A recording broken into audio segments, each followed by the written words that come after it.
Buenos días a todos y bienvenidos a Ferretería Rolón. Hoy vamos a estar hablando un poquito sobre las soldadoras inverter, sus cuidados, mantenimientos, regulación y posicionamiento. Si quieren ver el video completo lo pueden hacer en YouTube y ahí pueden elegir tema por tema el cual más les interese.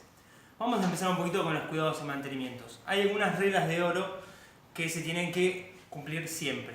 La primera es nunca apagar la máquina durante el ciclo de trabajo. Esto es muy importante. Las máquinas actuales funcionan con plaquetas y tienen un cooler detrás, por lo cual cuando estamos utilizando la máquina nunca hay que apagarla mientras estamos usando, sino que las tenemos que dejar entre 10 y 15 minutos prendida una vez que terminamos de soldar, mientras estamos barriendo los electrodos para que la plaqueta se enfríe y así nosotros nos aseguramos que la máquina dura lo que tiene que durar, que es alrededor de 15-20 años. Lo segundo más importante es respetar el ciclo de trabajo. ¿Cuál sería el ciclo de trabajo? Se calculan de rangos de a 10 minutos. Esto se calcula en cuanto a fundir un electrodo, que se demora 45 segundos, y cambiarlo más o menos unos 15 segundos. El ciclo de trabajo nos lo va a dar la máquina, y lo mismo así el rango de amperaje, que es 40 milímetros por electrodo. ¿Cómo sería esto? Vamos a tomar una máquina, por ejemplo la Iron 250, y vamos a ver el DNI de la máquina. Esta máquina nos dice, por ejemplo, que tiene una potencia de 66 voltios en vacío. Nosotros sabemos, y muchos camioneros que tal vez nos están viendo pueden saberlo, que a partir de 36 voltios en vacío nosotros podemos soldar hasta 3 electrodos de 2,5. ¿Cómo se traduciría esto? Vamos a suponer que estamos manejando nuestro camión, se rompió el eje, ponemos 3 baterías de 12 volts en serie, uniendo los positivos y negativos, y podemos soldar hasta 3 electrodos antes de que las baterías se queden sin carga, obviamente. En este caso, la máquina nos dice que tiene 66 voltios en vacío y nos dice que en 170 amperes funciona al 100%. Esto quiere decir que con un electrodo de 4 milímetros nosotros podemos soldar al 100%. Y nos dice que en 220, que es el amperaje de esta máquina, soldamos al 60%. Esto querría decir que podemos soldar 6 electrodos de 5 milímetros cada 10 minutos. ¿Cómo calculamos esto? Nosotros tenemos que calcular 40 amperes por milímetro de electrodo. Esto quiere decir que para un electrodo de 1,6 vamos a estar utilizando máximo 60 amperes. De ahí bajamos 20, o sea, de 40 a 60 sería un rango adecuado. Para 2 milímetros de 60 a 80, para 2,5 de 80 a 100, de 100 a 130 para 3,25 y de 130 a 160 para 4, de 160 a 200 para 5. Es importante respetar el ciclo de trabajo para que la máquina no se sobrecaliente y no tenga un mal funcionamiento. Bueno, ahora vamos a ver cómo escoger el electrodo según el espesor de la pieza en polaridad directa. El espesor de la pieza, obviamente, y el espesor del amperaje están intrínsecamente ligados con el electrodo que vamos a escoger. Vamos a ver que dependiendo de la técnica que vayamos a utilizar, que vamos a ver más adelante, una misma pieza, por ejemplo un perfil de 8 milímetros, se puede soldar con 2,5 o con 3,25. Esto es obviamente porque vamos variando las técnicas de soldadura buscando menor o mayor raíz. En líneas generales, por ejemplo, una pieza de 1 a 4 milímetros se suelda con un electrodo de 1,6. De 4 a 7 vamos a escoger un electrodo de 2. De 6 a 9 milímetros vamos a escoger un electrodo de 2,5. De 8 a 13 un electrodo de 3,25. De 12 a 16 un electrodo de 4. Y para espesores mayores a 15 milímetros vamos a estar escogiendo un electrodo de 5 milímetros.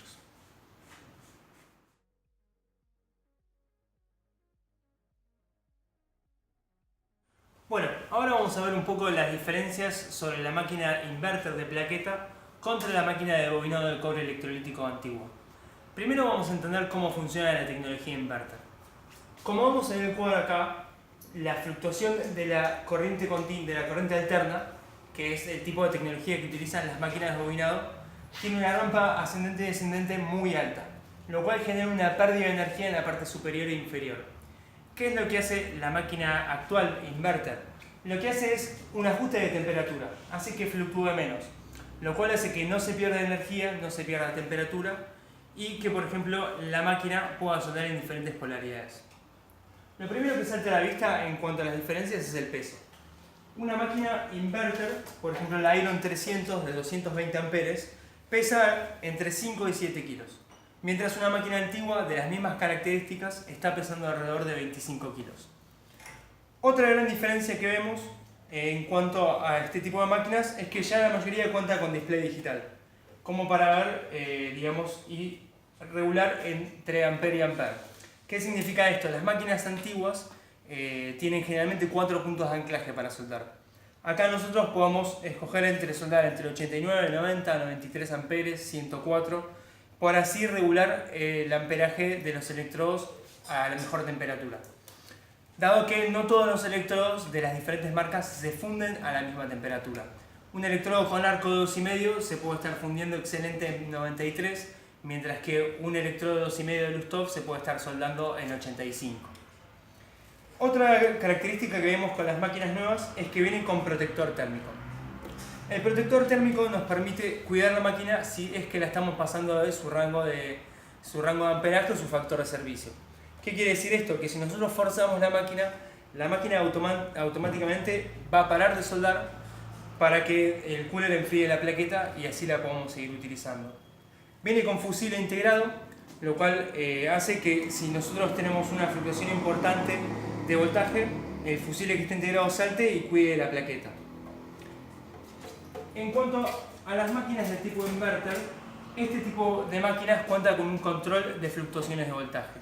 Lo que quiere decir que puede soldar en 200 amperes o en 200 volts o en 240. Si es una red eléctrica inestable, este tipo de máquinas, la serie Iron, lo que hace es estabiliza esa corriente que entra y obviamente puede seguir soldando.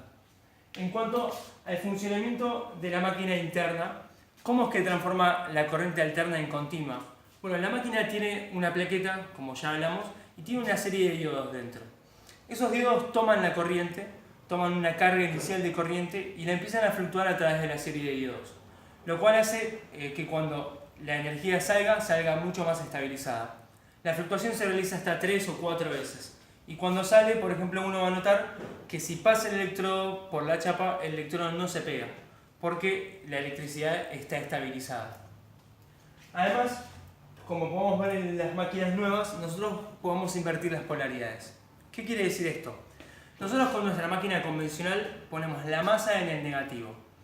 Esto hace que el 70% del calor vaya hacia la pieza y el 30% del calor hacia el electrodo. Esto nos permite obtener una raíz mayor, dado que la pieza es la que toma temperatura y no así el electrodo. En las máquinas nuevas, la masa va en el positivo. ¿Por qué es esto? Porque la mayor parte del calor sale por el positivo en las máquinas nuevas. ¿Qué nos permite esto? Bueno, la masa en el positivo sería la forma convencional de soldar, como si fuesen las máquinas antiguas con la masa en el negativo. En el caso de las inverter, si nosotros ponemos la masa en el negativo, estamos soldando con polaridad inversa. ¿Qué quiere decir esto? Nosotros poniendo la masa en el negativo vamos a disipar el 70% del calor hacia el electrodo y el 30% hacia la pieza. Esto sirve para costuras livianas o medias, dado que un electrodo bien soldado por centímetro cuadrado tiene una adherencia de 4.582 kilos. Por lo cual, para soldar un caño de silla o una chapa que no queremos que se deforme o que se agujeree, invertimos la polaridad y utilizamos el amperaje hacia la mitad. Si por ejemplo para un electrodo de 2,5 vamos a utilizar entre 80 y 100 amperes con la masa en el positivo, con la masa en el negativo, en polaridad inversa, vamos a estar calculando entre 40 y 50 amperes. Una gran desventaja, por ejemplo, en las máquinas de bobinado, es que el bobinado del cobre con el tiempo va perdiendo los revestimientos que tiene, por el calor y demás. Con el tiempo uno puede ver que toca la máquina, por ejemplo, la máquina antigua, y te da patadas. Y eso quiere decir que va perdiendo el revestimiento, obviamente, y va bajando la eficacia en el momento de soldar. Una gran ventaja, por ejemplo, con las máquinas nuevas de tipo inverter, es que con el tiempo, al ser una máquina de plaqueta, no pierde revestimiento. Por lo cual es siempre una máquina segura de utilizar, siempre y cuando se respeten el rango de trabajo y el factor de servicio. Por último, una gran ventaja con este tipo de máquinas es que podemos soldar electrodos 70-18. Este tipo de máquinas puede soldar electrodos básicos de tipo fundición limable o acero inoxidable 304, 308 y 316. Para este tipo de electrodos hay que tener en cuenta que se tiene que utilizar la polaridad indicada en la caja del fabricante. ¿Por qué es esto? Los electrodos básicos tienen un revestimiento, un fundente especial. Nosotros en el momento de soldar tenemos que ver que hay marcas, por ejemplo, como Conarco, que nos dicen que el electrodo de acero inoxidable 308 lleva la masa en el positivo, pero Kiswell nos dice que lleva la masa en el negativo. Es muy importante cuando lo compramos fijarnos en la caja, o si compramos de electrodos de forma individual, consultarla al ferretero para que nos indique en qué polaridad va esa máquina. Así hacemos la polaridad correcta.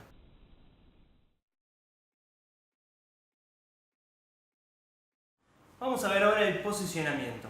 Al momento de soldar es muy importante posicionarse de forma cómoda, donde uno esté cómodo para soldar, el brazo sin tensión. Para agarrar el portaelectrodo no se agarra así, ni se agarra de acá arriba, ni se agarra así tampoco. Agarramos con esta parte el dedo gordo. Entonces si cae sobre nuestro dedo y nosotros podemos tener la mano más relajada en el momento de soldar. Para pararnos lo mejor es, si somos derechos, nos paramos con la pierna izquierda hacia adelante para apoyar el peso hacia adelante. Lo más cómodo para soldar es utilizar la otra mano como guía, que nos va a ir marcando el ritmo y el pulso más que nada, porque si soldamos con la mano sola, lo más probable es que el pulso nos impida soldar de manera correcta. La gente obviamente se posiciona de la forma que más cómoda esté. Hay gente que pone la mano hacia adelante, apoya el portaelectrodo encima, con el cable en la parte de atrás y va bajando de a poco, ayudándose con el brazo que va bajando. Hay gente que pasa el cable por delante y va bajando por la altura de su brazo, haciendo el recorrido. O hay otros que prefieren tomar el cable para que este no los moleste e intentar soldar con una mano. Eso depende de cada uno. Lo más importante es que estemos siempre cómodos y utilizando la indumentaria de seguridad.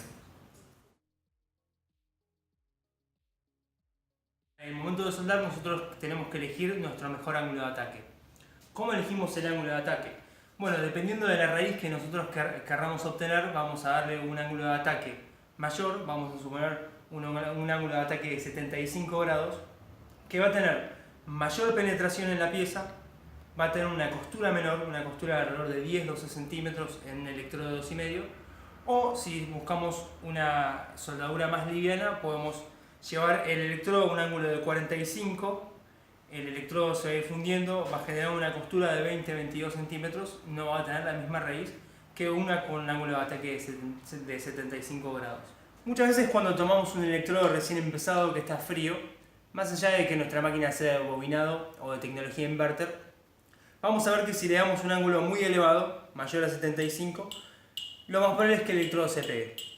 Esto es porque el electrodo está frío y obviamente está bueno siempre cebarlo para que tome un poquito de temperatura y sea más fácil el inicio del arco. Lo que vamos a hacer entonces, que es lo más conveniente siempre, es tener una pieza de prueba, la cual vamos a utilizar para cebar el electrodo y que obviamente va a ser la que se va a manchar, y la otra pieza que es la que vamos a soldar, que es la que queremos que se mantenga intacta. Para hacer un arco correcto, lo mejor es empezar cebando el electrodo. Vamos a tomar un electrodo que está nuevo, vamos a cebarlo raspando 3-4 centímetros de forma lineal sobre la pieza de muestra y vamos a ver que el electrodo toma en la punta un color rojo cerezo. Una vez que baja un poquito la temperatura, ahí podemos iniciar a soldar y vamos a ver que no va a haber inconveniente en el momento de hacer el arco.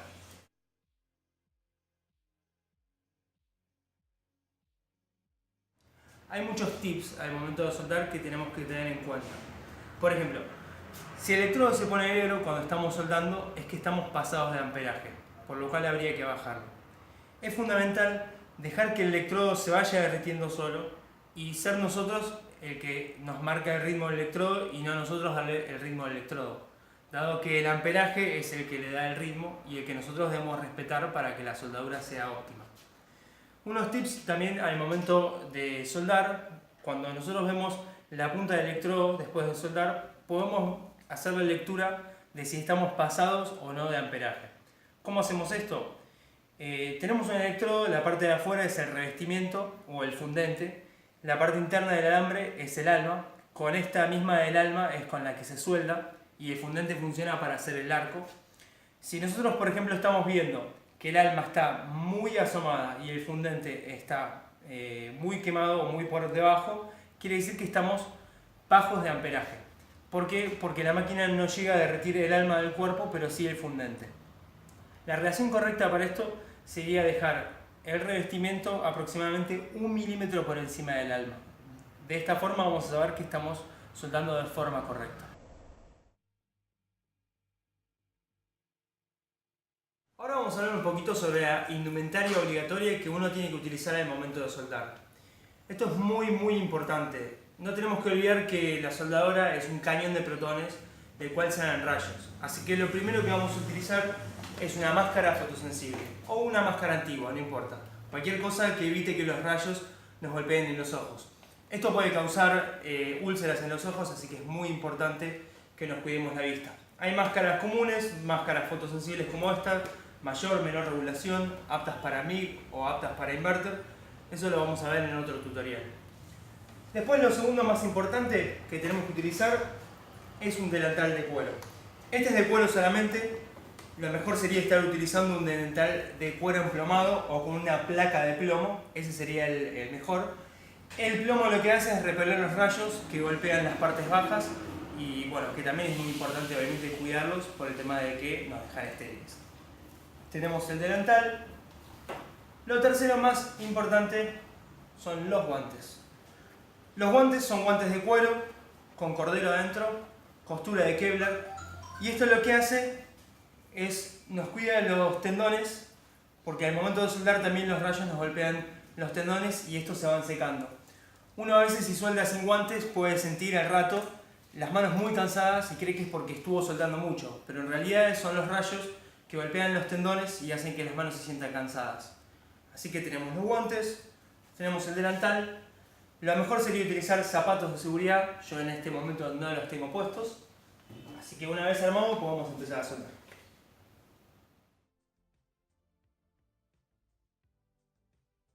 Bueno, vamos a seguir ahora hablando sobre las técnicas de soldaduras más utilizadas. Hay aproximadamente 200-300 técnicas de soldadura. Nosotros vamos a ver las 4 o 5 más utilizadas. Primero que nada vamos a retomar el tema del ángulo de ataque como estábamos viendo antes, con respecto a la posición del electrodo. Es muy importante que nosotros cuando estemos soldando no vayamos con la mano hacia atrás. ¿Por qué? Porque esto va generando campos de oxígeno que se meten dentro de la escoria y después nosotros cuando golpeamos el martillo salta toda la escoria y no queda soldadura. ¿Por qué es esto? Como bien les expliqué, el oxígeno hace que cuevas o pequeños campos de oxígeno se generen alrededor de la escoria y generen la escoria por encima de la soldadura. Cuando nosotros soldamos es siempre muy importante recordar que tenemos que ir hacia abajo, dando el ángulo de ataque correspondiente para la costura y raíz que nosotros queremos obtener. En este caso vamos con la primera costura, que es la recto lineal. Es la más utilizada para costuras livianas, para soldaduras livianas. Como ya les dije, 1 centímetro cuadrado de soldadura de electrodo tiene una adherencia de 4.582 kilos, por lo cual para algunos tipos de soldaduras no necesitamos tanta adherencia. La primera es la soldadura lineal, como bien decíamos. Ponemos 2 piezas, soldamos yendo hacia abajo y ahí vamos soldando hacia abajo utilizando el ángulo de ataque que necesitemos según la raíz. Después tenemos costura por oscilación. Vamos a suponer que tenemos 2 piezas, un ángulo de 90, pueden ser del mismo espesor o no, ahora les explico la diferencia. En el caso de que nosotros tengamos 2 piezas iguales, lo que vamos a hacer, tocar borde y insertar material, tocar borde, insertar material, tocar borde, insertar material. De esta forma vamos a estar llevando el material de las 2 piezas hacia el centro de la unión en 90 grados. Si tuviésemos una chapa más gruesa de un lado, lo que vamos a hacer es reforzar cuando ingresamos tomando material del espesor más grueso para que obviamente decante hacia la parte que estamos buscando soldar. Ahora vamos a hablar un poco de la técnica de soldadura zigzag, una de las técnicas más utilizadas. La costura zigzag tiene una costura ancha, bastante linda, los bordes son bastante limpios y el hecho del movimiento que realiza hace que la escoria salga más fácil. Vamos a ver ahora el movimiento que tendríamos que hacer para una pieza en zigzag. Hacemos un movimiento similar al de media luna, pero un poco más cerrado. Movimientos rectos. y la soldadura debería quedar algo como vamos a continuación.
El siguiente tipo de costura que vamos a ver es el zigzag cerrado.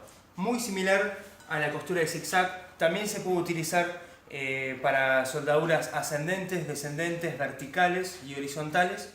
Y el movimiento, al igual que el de zigzag, es de zigzag pero más cerrado. Se pasa hasta 2 o 3 veces por la misma pieza. Es un movimiento muy cerrado el que hacemos de zigzag, que deja una costura como si fuese una costura por médico hecha. Y la soldadura que vamos a ver va a quedar algo similar a lo que vemos a continuación.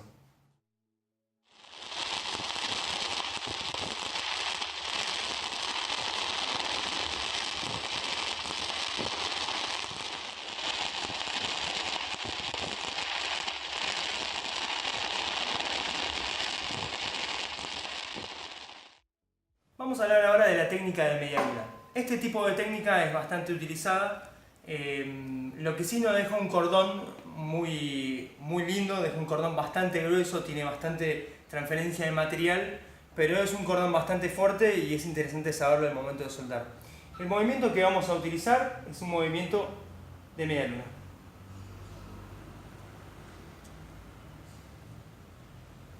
Obviamente van a ser movimientos más chicos, yo lo estoy diciendo para que se vea. Se suele usar en soldaduras horizontales, uno va generando moneda sobre moneda, lo que es una especie de media luna, y nos debería dar un resultado como el que veremos a continuación.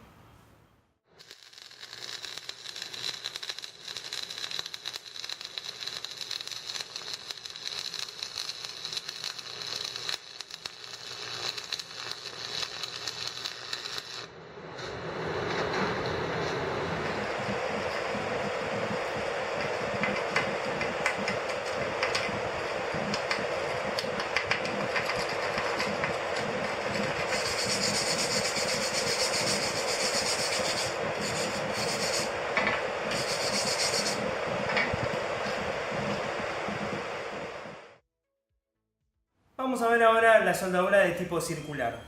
La soldadura de tipo circular debemos ir haciendo un dibujo similar a este. Como si fuesen ochos. Esto va a transferir mucho material hacia la pieza. Es un tipo de soldadura, una costura que se suele utilizar más para soldaduras verticales, no tanto para soldaduras horizontales, porque es mucho la transferencia de material que se hace hacia la pieza. Nosotros deberíamos verlo algo así cuando soldamos. Círculo, círculo, círculo, círculo, círculo, círculo. Y la soldadura debería quedar como vamos a continuación.